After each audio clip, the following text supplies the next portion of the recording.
Hello students, welcome to my channel Ashwin pharma education. पिछले lecture में हमने ह्यूमन एनाटॉमी और फिजियोलॉजी के बारे में स्टडी की और हमने देखा कि हमारी बॉडी में 11 बॉडी सिस्टम्स पाए जाते हैं। उसी में से आज हम लोग रिप्रोडक्टिव सिस्टम स्टार्ट करने जा रहे हैं।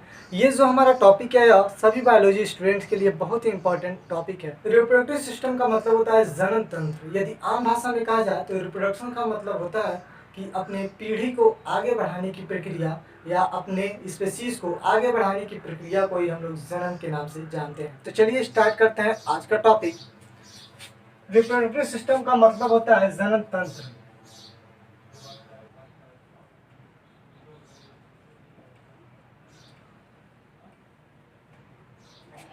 रिप्रोडक्टिव सिस्टम हमारा दो वर्ड से मिलकर बना होता है, जिसमें री का मतलब है अगेन और प्रोडक्टिव का मतलब होता है to produce similar ones. To produce similar ones. Similar ones कहने का मतलब ये है अपने सिमिलर एक और यंग वंस का प्रोडक्शन करना रिप्रोडक्शन कहलाता है। अब हम बेसिकली रिप्रोडक्टिव सिस्टम में ह्यूमंस की बात करेंगे तो हम लोग देखते हैं कि जो हमारे ह्यूमंस होते हैं वो यूनिसेक्सुअल होते हैं। यूनिसेक्सुअल।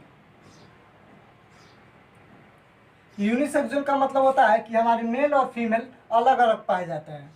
इसका मतलब है male and females are separate. हमारे जो ह्यूमंस होते हैं वो विवी पैरस होते हैं। विवी पैरस। विवी पैरस का मतलब ये होता है कि they produce their babies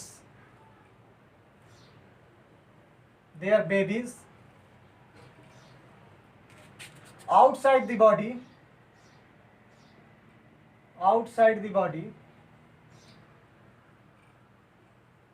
rather than eggs।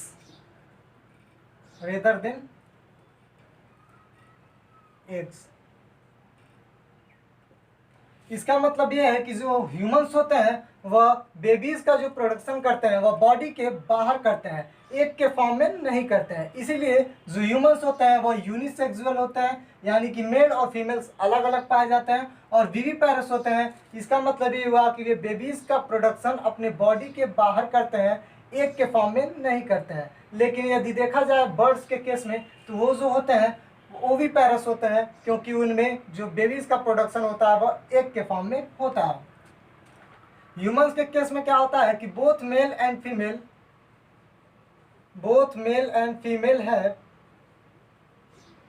Female है different reproductive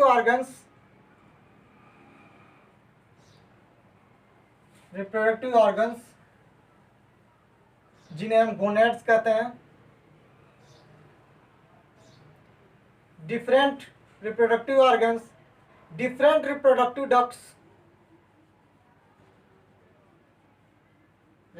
ducts and accessory ducts.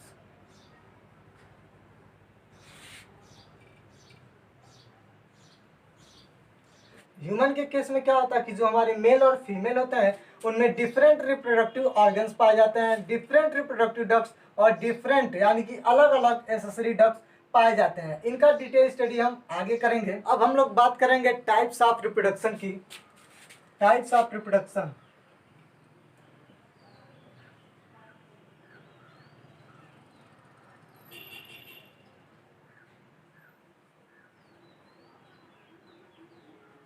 Reproduction हमारे बेसिकली दो टाइप के होते हैं,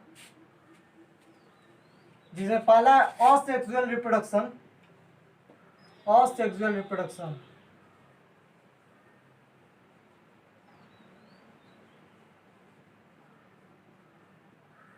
और दूसरा हमारा है सेक्सुअल रिप्रोडक्शन।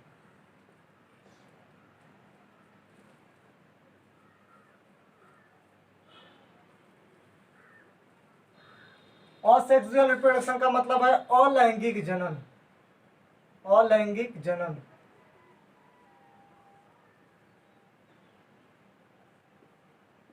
सेक्सुअल रिप्रोडक्शन का मतलब है लैंगिक जनन।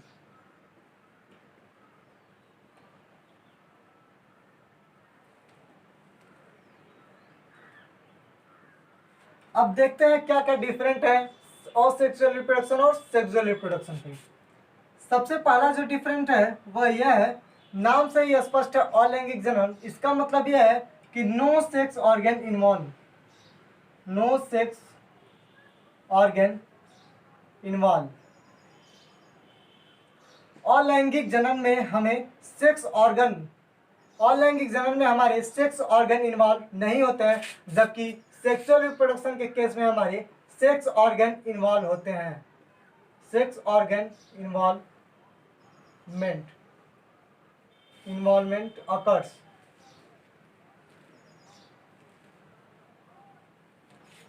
जो हमारे असेक्सुअल रिप्रोडक्शन है वह यूनिपेरेंटल होते हैं, यूनिपेरेंटल, यानी कि इन्वॉल्व ओनली वन पेरेंट। इसमें हमें सिर्फ एक पेरेंट्स की जरूरत पड़ती है, या तो मेल की या तो फीमेल की। Involve only one parent. जबकि जो हमारा सेक्सुअल रिप्रोडक्शन होता है वह बाई पेरेंटल होता है, बाई पेरेंटल। बाई पेरेंटल का मतलब ये हो गया कि हमारे दो पेरेंट्स के रिक्वायर होंगे, इन्वॉल्व टू पेरेंट्स।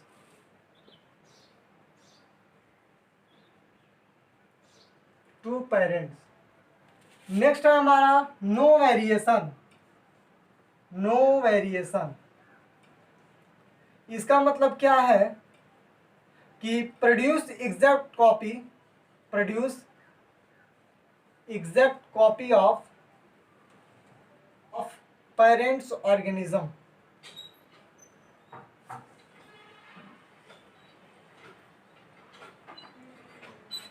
और सेक्सुअल रिप्रोडक्शन जो हमारा होता है इसमें है नो वेरिएशन। इसका मतलब ये हुआ कि हमारे पेरेंट्स से डॉटर सेल में कोई जेनेटिकली चेंजेस नहीं होते हैं, एग्जैक्ट कॉपी का प्रोडक्शन होता है हमारी डॉटर सेल में।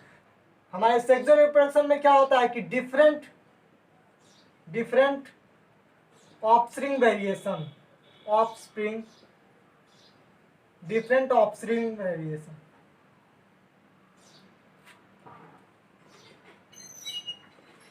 सेक्सुअल रिप्रोडक्शन में हमारे होते हैं डिफरेंट ऑफस्प्रिंग वेरिएशन, यानी कि हमारे जो ऑफस्प्रिंग होंगे, हमारे जो डॉटर सेल लेंगे उसमें पेरेंट सेल से वेरिएशन आएगा। नेक्स्ट जो हमारा है वह है वनली माइटोसिस।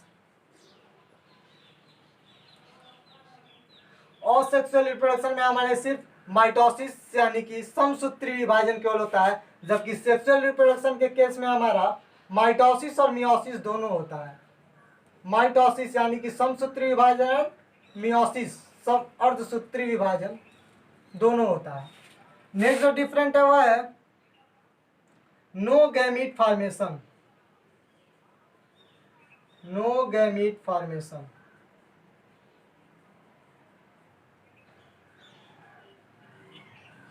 जो हमारा असेक्सुअल रिप्रोडक्शन होता है उसमें गैमीट का फॉर्मेशन नहीं होता है, क्योंकि हमारे यूनिपेरेंटल होते हैं, जबकि हमारा सेक्सुअल रिप्रोडक्शन जो होता है गैमीट का फॉर्मेशन होता है, गैमीट फॉर्मेशन होता है। इसमें गैमीट का फॉर्मेशन क्यों होता है? क्योंकि हमारा सेक्सुअल रिप्रोडक्शन बाई पेरेंटल है, जिसमें मेल और फीमेल फ्यूज करके फर्टिलाइजेशन करते हैं और गैमीट का फॉर्मेशन करते हैं। नेक्स्ट जो हमारा डिफरेंस है वह यह है कि does not require special sex organ, special does not require special sex organs and lot of energy। जबकि हमारे सेक्सुअल रिप्रोडक्शन के केस में, सेक्सुअल रिप्रोडक्शन के केस में हमारे स्पेशल ऑर्गन की जरूरत पड़ती है, स्पेशल सेक्स ऑर्गन्स की जरूरत पड़ती है, और टाइम एंड एनर्जी कंज्यूम।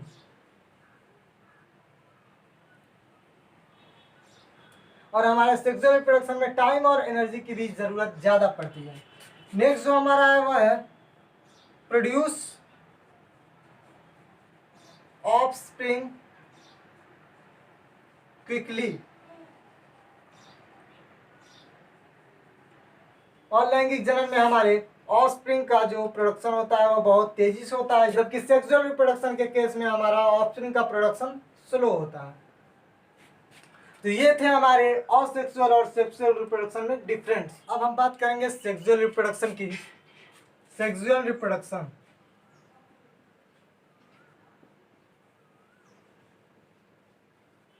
मतलब लैंगिक जनन।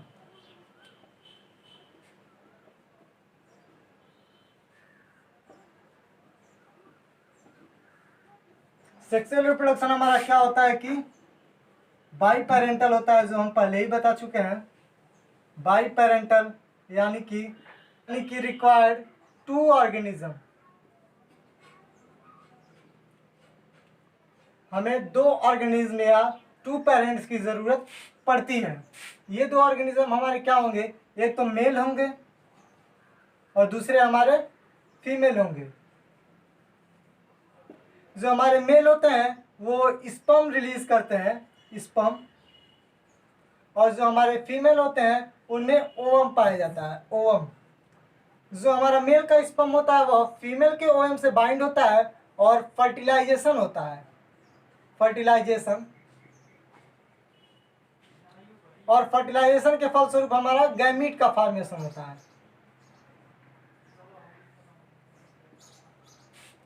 इसे हम और आसानी से ऐसे समझ सकते हैं, ये हमारा फीमेल हो गया, फीमेल, और ये हमारा मेल। फीमेल में हमारे ओवम प्रेजेंट होते हैं, ओवम। ओवम में हमारे 23 क्रोमोसोम होते हैं।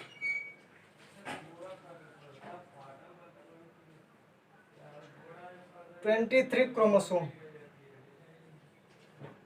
मेल में हमारे स्पर्म पाए जाते हैं, स्पर्म। स्पर्म में भी हमारे 23 क्रोमोसोम प्रेजेंट होते हैं।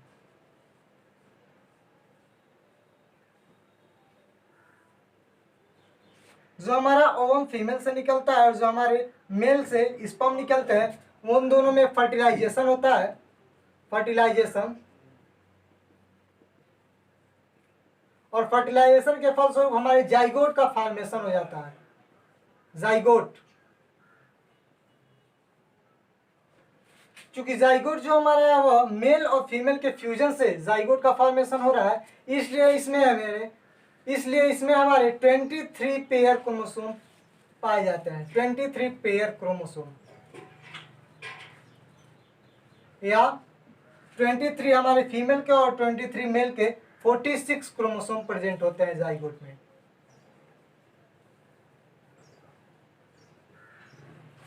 और इसी जाइगोट से आगे चल के एम्ब्रियो का फॉर्मेशन होता है।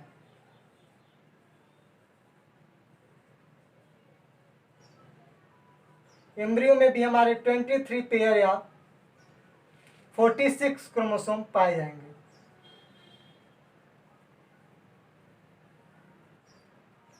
तो क्या होता है सेक्सुअल रिप्रोडक्शन में, हमारे फीमेल में ओवम प्रेजेंट होते हैं और जो हमारा मेल होता है उसमें स्पर्म प्रेजेंट होता है। स्पर्म और ओवम फर्टिलाइजेशन के द्वारा जाइगोट का फॉर्मेशन करते हैं।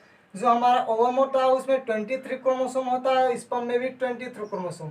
जब ये बाइंड होता है तो हमारा जाइगोट का फॉर्मेशन होता है और इसमें 23 पेयर क्रोमोसोम यानी कि 46 क्रोमोसोम हो जाते हैं, और यही जाइगोट आगे डेवलप करके एम्ब्रियो का फॉर्मेशन होता है। अब हम बात करेंगे सेक्स ऑर्गन्स की।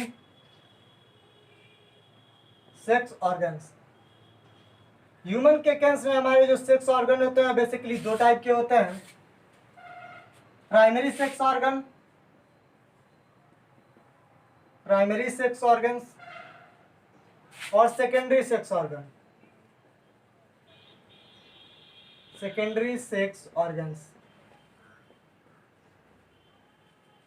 जो हमारे प्राइमरी सेक्स ऑर्गन होते हैं उन्हें हम गोनेड्स भी कहते हैं, गोनेड्स।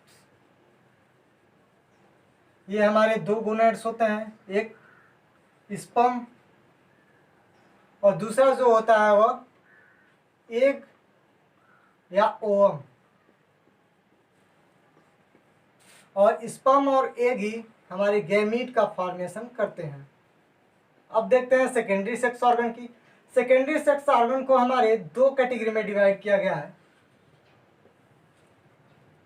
एक मेल में हमारे कौन कौन से सेकेंडरी सेक्स ऑर्गन पाए जाएंगे और फीमेल में कौन कौन से सेक्स ऑर्गन्स पाए जाएंगे।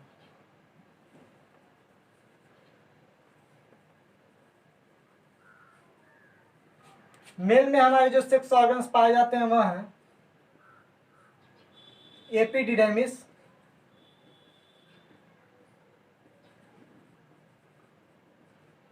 Vas deferens,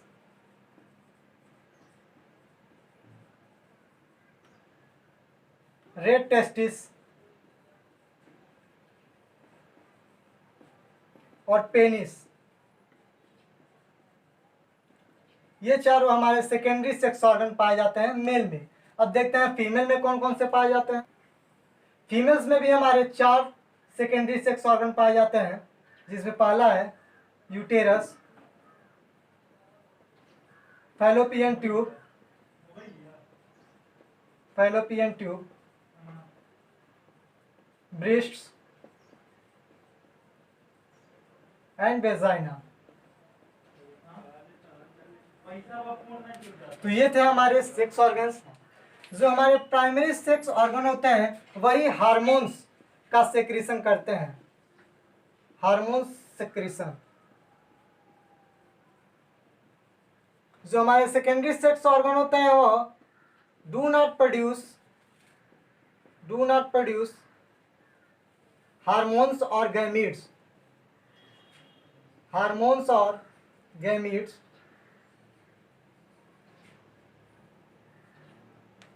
It develops secondary sexual character.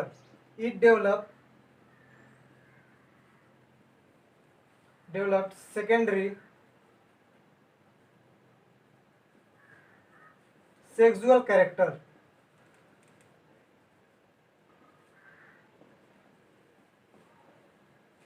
such as